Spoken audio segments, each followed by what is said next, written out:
with 74mm titanium coated burrs, a variable RPM, a bold industrial design, and one little feature that you don't see very often on grinders. This is the F74 Navigator, and it's a total beast. Say hello to my little friend. Let's check it out.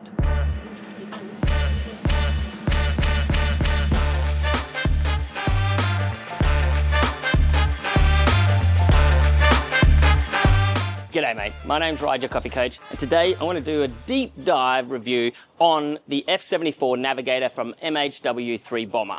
And I can tell you, it's a lot better than my impersonation of Scarface. Anyway, MH3W Bomber have been around for quite a while, since about 2019. They've mostly made a lot of coffee accessories, tools, tampers, WDTs, shakers, etc. And now they've started to foray into the world of grinders and espresso machines. And they were kind enough to send this to me to do this review. However, I wasn't paid to do this review, and I'm not getting sponsored by them. These thoughts are my own. It's an honest review, and I will tell you all the things I love about it, all the things I sort of don't like about it, and the things that they won't tell you in the sales manual. And then you can make the decision about whether this is the perfect grinder for your kitchen. Oh, and don't forget to like and subscribe if you haven't already. Thanks, champ. All right, so let's talk about the specs. So inside we have flat 74mm titanium coated burrs, and they're vertically positioned, so there's very little thoroughfare for anywhere for the beans to get caught. They just drop straight down into the doser below. It has a 400 watt high torque brushless motor inside, which is, for those of you who are interested, doesn't mean anything to me. It just means it's got a lot of power. Maybe it means a lot to you at home. It also comes with a variable RPM, so you can play around with different speeds of which the grind happens. And it also has a 90 stepless grinder. It is stepless, but there's 90 steps along there, which I really love because it really gives you that textural feel when you move the dial back and forth. However, if you move it slow enough, you notice there actually are no steps in there. But I do love that addition of just the feeling of when you turn it. In fact, I find that the grinder is best for espresso around that 1 to 2. So you've already got a lot of room in there to play around with your espresso grind. G'day mate, would you be an absolute champion and hit that small hype button under my video?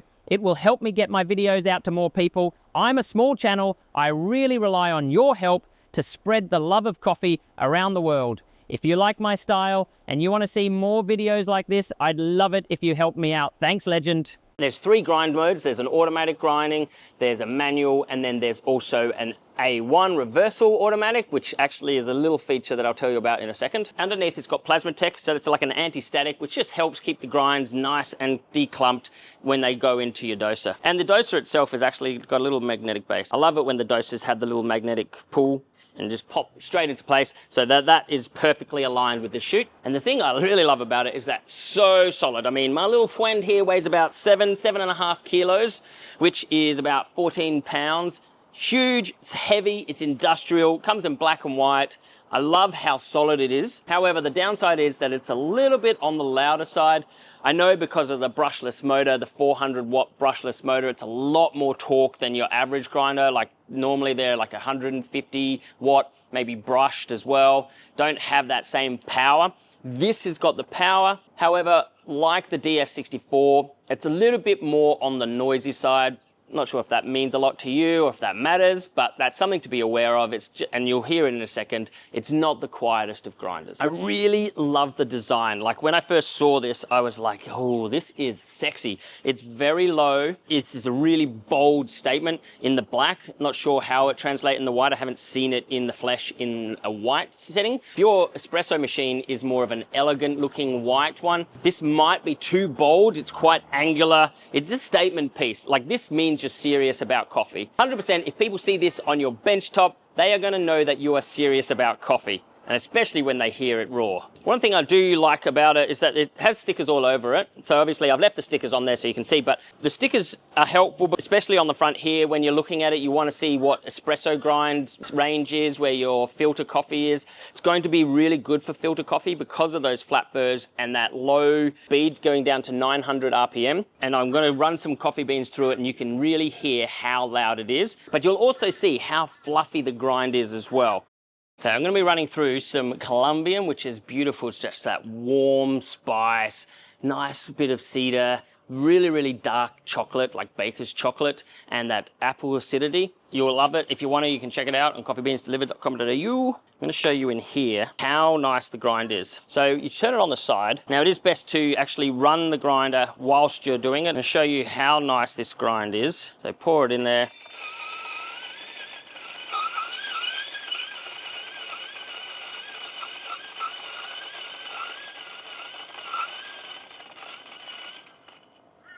Look at that. Nice big pile there, anthill. And obviously you can hear it's not the quietest of all machines. However, it's not the loudest either. That grind is really nice and fluffy. You wouldn't have noticed, but actually at the very end, it did a little beep. And what it does is it reverses the blades going back. That means if there's any beans caught in there or stuck in there, it'll just crush them and put them out as well. The grind retention is actually fantastic on this grinder. It's about a 0.1 to a 0.2. And in fact, sometimes I do find though, because of the anti-static thing here, it doesn't always capture all of it. And so sometimes if you really want to get rid of anything, if you're doing some really high-end coffees like geishas, you can see there, that's about the 0.1 of the grind in there. Not a huge amount, but just enough that you do want to actually get rid of it before you move on to your next coffees. But as you can see there, that grind is very, very nice, very, very consistent, very fluffy, no clumping at all. So overall, I really love the way that this grinds. And there isn't any popcorning or anything that happens in there, so it really does put enough pressure on there to pull all of the beans in and crush them evenly. The hopper's great. You can take it off to clean the feeding arms and get in there and clean it out as you like, but just be careful, because one time I did put it on and I thought I'd locked it, like that felt locked to me, but it actually wasn't, and it didn't. And then I had to, yeah. You want to wait before you hear that beep, because otherwise I just thought it had blown a fuse or something and I couldn't get it to grind anything. Now, taking apart the burrs is super easy when you want to clean it. It's got little Allen key 4 screws on the front, but you just pop them out and it's spring loaded, so that just pops straight off. Just be careful, there is a lot of grease on the inside and you don't want to get grind on that, and you don't want to have to replace it every time you take it out. So when you take it out, just be careful where you place this top part of the burrs down and any parts that have that grease on it, because it's a nasty thing if you get it on your coffee or if you get coffee in there and gets trapped in there. I really had to press really hard to force that right back in, because the spring is very strong. Just quickly screw off the bolts to get them set in there, and then I could tighten it, and that pushed it all together. So wasn't the easiest replacing it, but super easy taking it apart, cleaning it, so you can do that every week or whenever you want to, you can do that. The variable RPM is great. I mean, that was at the highest speed, so it is noisier at the highest speeds. I sometimes bring it down to the 900 just to, it's a little bit quieter. However, I've noticed that often cases with other grinders that the lower speeds are actually noisier. This one is quieter at the lower speeds, so I usually set it about 900 when I'm grinding myself. And really playing around with the different grind speeds is up to you and what your terms of what flavors you're trying to look for.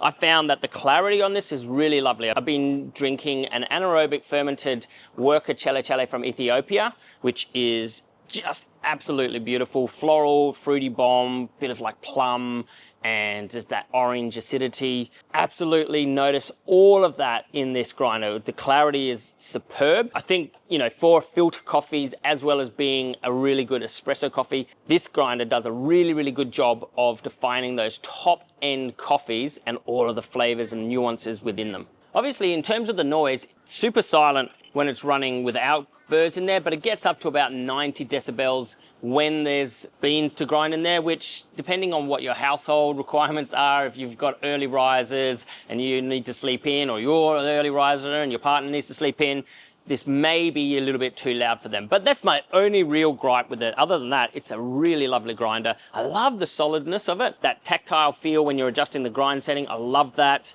And it is a very, very clean grinder. As I said, the only time I've really found there to be any type of mess is if I've taken my grind out, and sometimes just that little last bit will go in there. But I just simply bought it, just a stock standard bellows, and they can be used anywhere, and they get rid of any excess grind that might be caught in there as well. But most of the time, I find I capture every little bit of grind from the beans in there, and I don't have any retention whatsoever. So they've designed that chute, they've designed that natural passage from the bean hopper down into the doser really, really cleverly. So there's absolutely the lowest amount of retention you can think. One of the downsides of being a 74mm is that the 74mm burr market, so the aftermarket for getting SSPs or red speed, they're not as often commonly found for the 74mm size. 78mm or more, or the 90s. So who's this for? Well, obviously this is not a entry-level coffee grinder because it costs $1,200 US to get this machine on your bench top, which is a lot of money for people who are just starting out in the world of espresso. So if you bought yourself a Breville machine, you're probably not going to want to buy the F74 Navigator. However, if you're doing a lot of high-end, light roasted coffees that you really want to highlight some of those beautiful nuanced flavors, then the F74 is going to be perfect for you because I really do think it defines those flavors.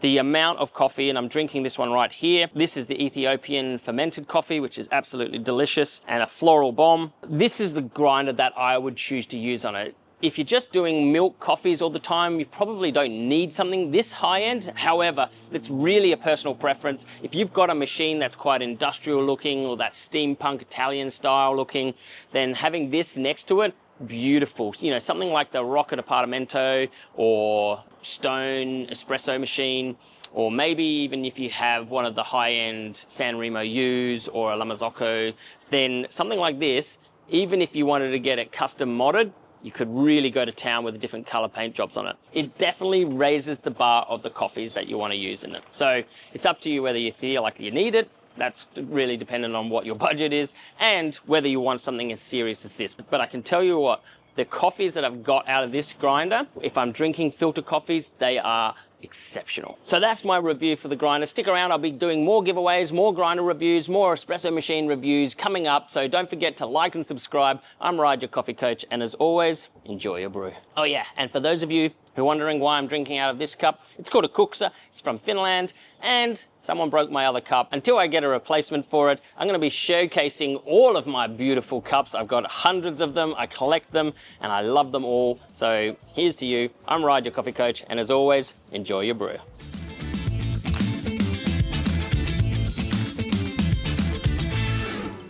Say hello to my little friend. Say hello to my little friend.